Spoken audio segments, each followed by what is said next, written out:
Vamos falar sobre um tipo de herança que não aparece em testamento, mas que pode definir a nossa vida. É um legado invisível, uma corrente emocional que a gente herda sem nem se dar conta. Tudo começa com uma sensação que talvez seja familiar. Aquela coisa de estar preso num loop, sabe? Revivendo as mesmas situações, os mesmos problemas, quase como se a gente estivesse seguindo um roteiro que não foi escrito por nós.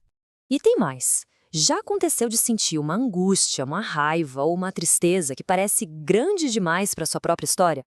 Como se aquela emoção, na verdade, pertencesse a outra pessoa? Pois é exatamente essa a questão que vamos explorar hoje. A possibilidade de estarmos todos presos num ciclo que não começamos, uma corrente invisível que conecta a gente ao passado de formas que a gente mal imagina. E para entender essa corrente, a gente precisa ir até a origem dela. Então, vamos entrar na nossa primeira sessão, o eco do passado. A ideia central é chocante e simples ao mesmo tempo. Muitas vezes, carregamos o peso emocional de quem veio antes. Segredos de família, traumas não resolvidos, nada disso simplesmente desaparece. De alguma forma, encontra um jeito de se manifestar na gente. Tá, mas como isso seria possível na prática? A resposta é fascinante, porque ela vai além da psicologia e mergulha direta na nossa biologia. A palavra-chave aqui é epigenética. Pensa assim, cada emoção que a gente sente libera uma química no nosso corpo. Experiências muito intensas, especialmente as traumáticas, mandam sinais tão fortes que podem, literalmente, ligar ou desligar certos genes. E essa configuração pode sim ser passada adiante. O processo é como uma corrente mesmo. Imagina só, uma avó vive uma situação de muito estresse. O corpo dela é inundado por certos hormônios que ativam um interruptor genético. Esse interruptor ligado pode ser passado para a filha e depois para a neta. Aí a neta, anos depois, sente uma ansiedade que não sabe de onde vem, mas o corpo dela já herdou uma predisposição para ficar em estado de alerta. E aqui a ficha cai de vez. O nosso corpo não diferencia uma experiência real da memória dela. Ele pode ficar quimicamente viciado em emoções que eram comuns na nossa família. Se alguém cresceu num momento de muita tristeza, o corpo se acostuma com aquela química. E na vida adulta pode recriar situações para sentir aquilo de novo, porque é o estado que ele conhece como normal. Bom, agora que a gente entendeu a base biológica, vamos ver como isso se manifesta na nossa mente, na nossa psicologia. É aqui que surgem os famosos fantasmas, que assombram as famílias. Essa metáfora da radioatividade é simplesmente perfeita. Assim como a radiação, um trauma não resolvido tem uma meia-vida que dura gerações.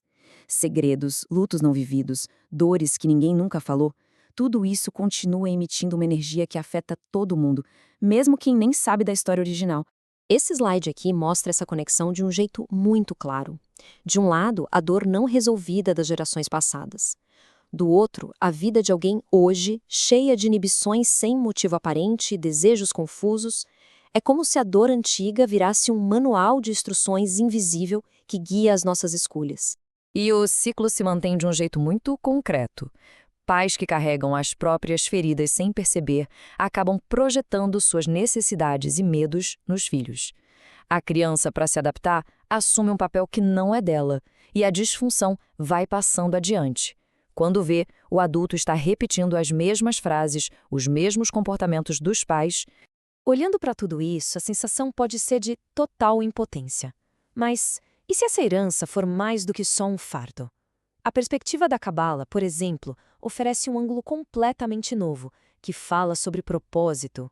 A mudança de perspectiva é tudo.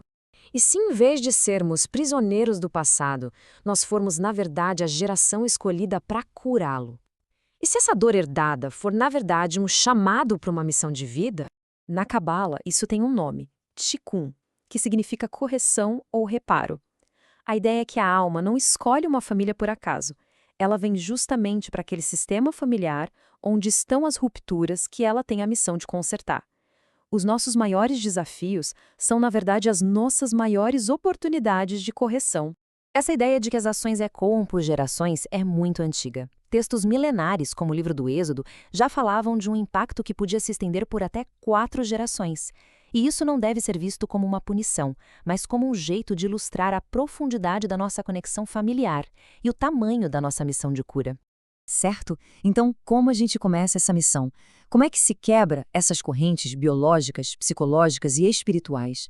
O ponto de partida é totalmente interno. É uma decisão. A decisão de parar de se ver como vítima do passado ou da família e assumir a responsabilidade pela própria mente, pelas próprias emoções.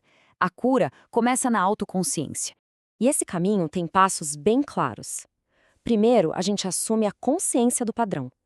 Depois, a gente resiste ativamente à vontade de reagir no automático. Em terceiro, vem o trabalho de reprogramar a mente, seja com terapia, meditação, o que for. E por último, é preciso ter a coragem de confrontar a origem da dor, para poder entender e integrar. E aqui está a chave de tudo.